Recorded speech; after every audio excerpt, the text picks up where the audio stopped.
Hopefully by this point you've already made your Google Classroom and you've started to invite your students to your Google Classroom. In order to monitor which students you have in your Google Classroom, remember to go over to People. As you can see here, I invited several students to my classroom. The way I know that they're active in my classroom is that I will see them in black text. In some cases, you may also notice that the parent is attached to the student. We'll get to that in the future. You will also notice that if you manually invited your students, some will appear grayed out.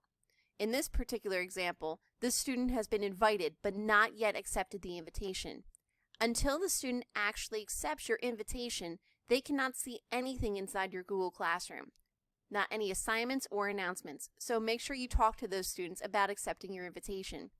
If your student is in a computer lab, using a Chromebook, or using their own device with Google Classroom installed as an app, they should be able to see the invitation. Remember, as earlier demonstrated in the first video, if your student needs to be added by code, all you have to do is go into the settings area and then use this classroom code here.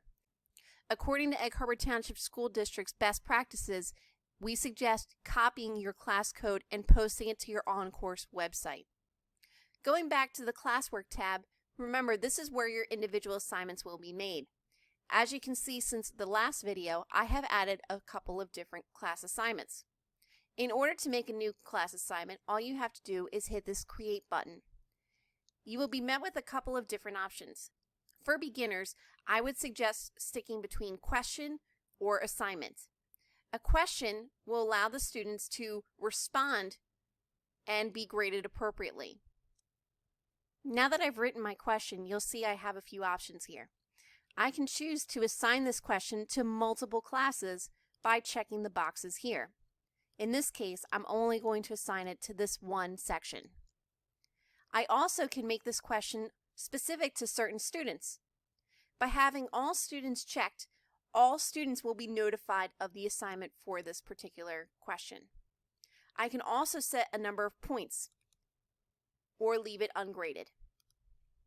If I need it by a certain due date, I can choose that due date and time simply here. If you choose to organize your classroom by topic, you can either create a new topic or set it to here. Before I hit Ask, you will see an option for a drop-down where you can either ask the question now and all students will be notified of the assignment. I can also schedule it for an advanced date and time, or I can save it as a draft if I'm not ready to post or schedule just yet.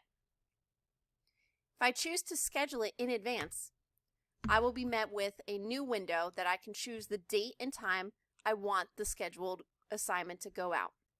By hitting Ask right now, all students will be notified of the assignment.